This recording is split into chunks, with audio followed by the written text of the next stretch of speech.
Caso clínico sobre osteoartrite. Componentes do grupo: Caroline Vendrame, Ivan Cortez, Érica Ferreira, Pamela Machado, Vanessa Gonçalves e Vitória Peruso. Apresentação do caso. Paciente identificada como LMM, do sexo feminino, 72 anos, 83 kg e 1,66 m de altura, casada e aposentada. HDA. Paciente relata dores nas articulações após esforços físicos, iniciou com dor no tornozelo e progrediu para joelhos, sendo o membro inferior esquerdo o mais acometido, denotado como nota 6, numa escala de dor de 0 a 10. O diagnóstico clínico inicial é de osteoartrite de joelhos. A história da doença pregressa. O paciente apresenta hipertensão arterial sistêmica, diabetes mellitus e osteopenia leve. A queixa principal é dor e dificuldade de flexão de joelhos. O paciente faz uso de medicamentos antihipertensivos, ácido acetil salicílico, analgésicos e hipoglicemiantes.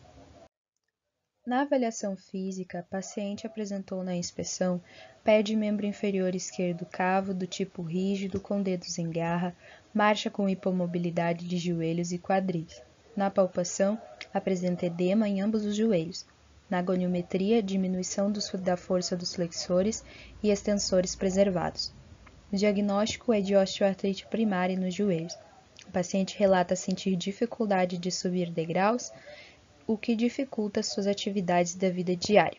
Nos exames, o raio-x apresentou diminuição dos espaços articulares tíbio-femoral e patelo-femoral e pinçamento articular, além de osteófitos discretos no fêmur, tíbia e patela. A osteoartrite é uma doença crônica degenerativa com traços também inflamatórios, que leva ao envolvimento total da articulação, ou seja, cartilagem e ossos.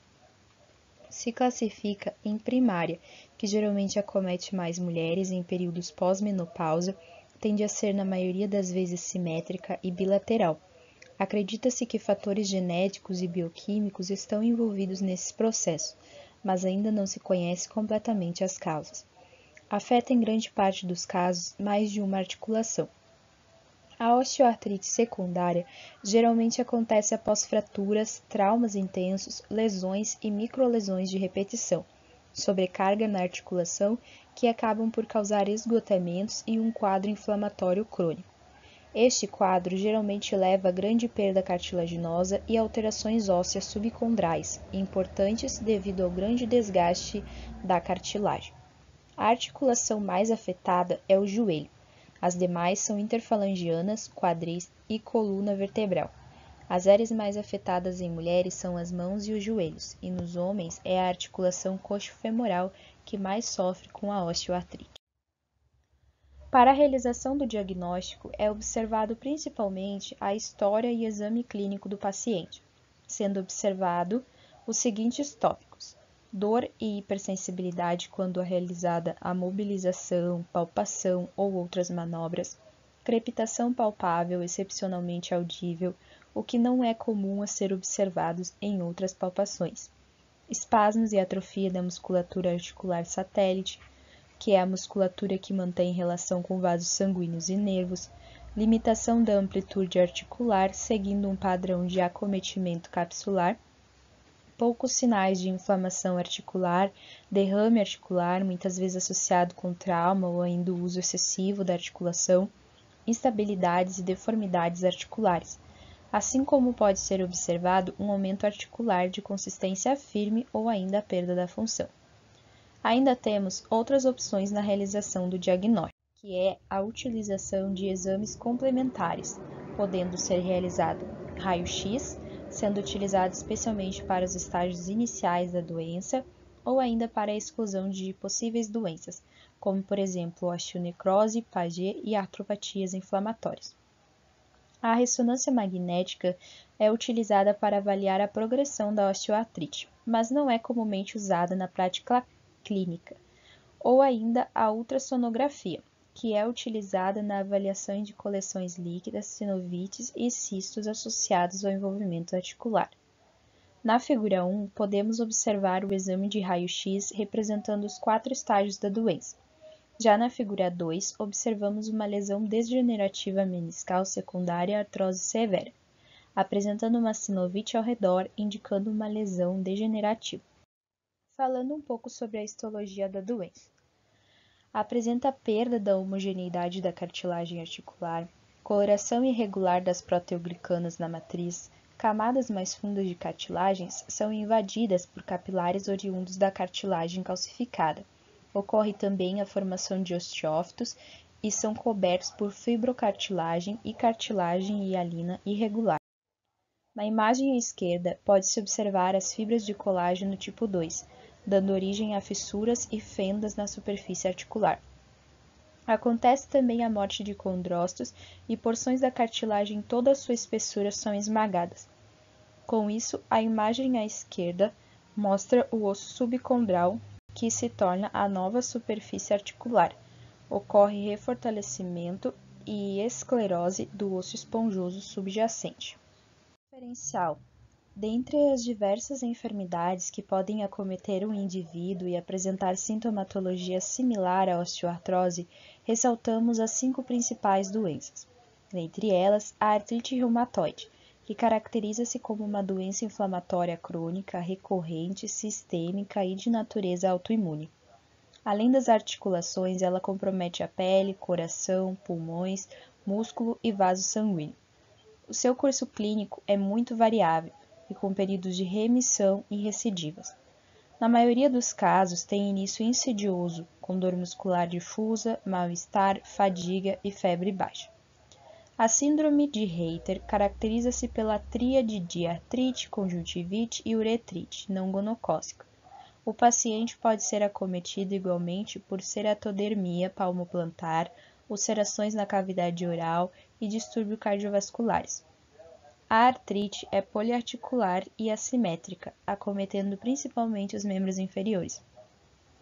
A gota caracteriza-se por hiperuricemia, crises recorrentes de artrite aguda provocada pela cristalização de ácido úrico na forma de urato nas articulações e artrite crônica, caracterizada por massas de uratos nas articulações e tecidos periarticulares. A espondilite anquilosante caracteriza-se por uma doença inflamatória crônica e progressiva, afetando principalmente articulações sacroiliacas e costovertebrais, a apófise posterior das vértebras e tecidos moles adjacentes.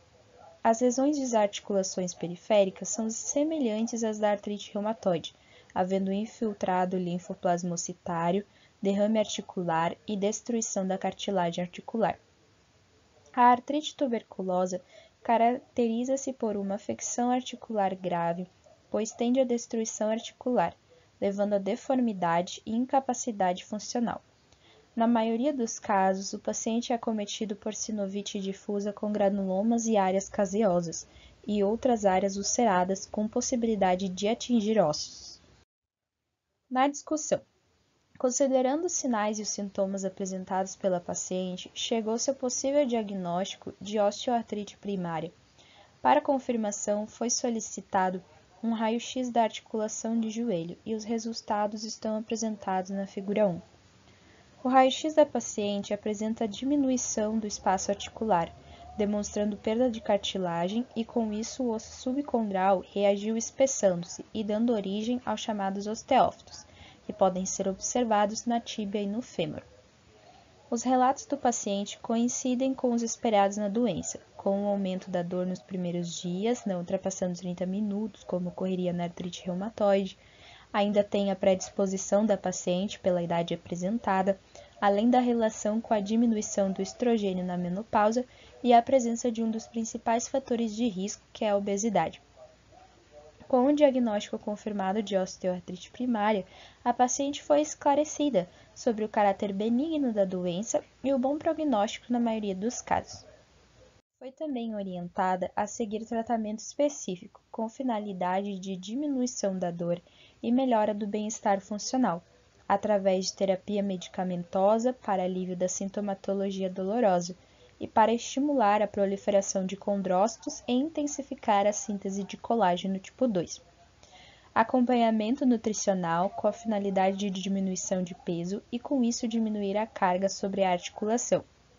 e acompanhamento fisioterapêutico, que além de auxiliar na analgesia e melhora da função, proporciona redução da incapacidade da dor articular, aumento da ADM da flexibilidade, facilitação do desempenho na realização de atividades da vida diária, proteção da articulação, reduz os riscos de estresse, atenue as forças articulares, melhora da biomecânica, prevenção da inabilidade e do sedentarismo, sendo a cinesioterapia amplamente utilizada no tratamento da osteoartrite.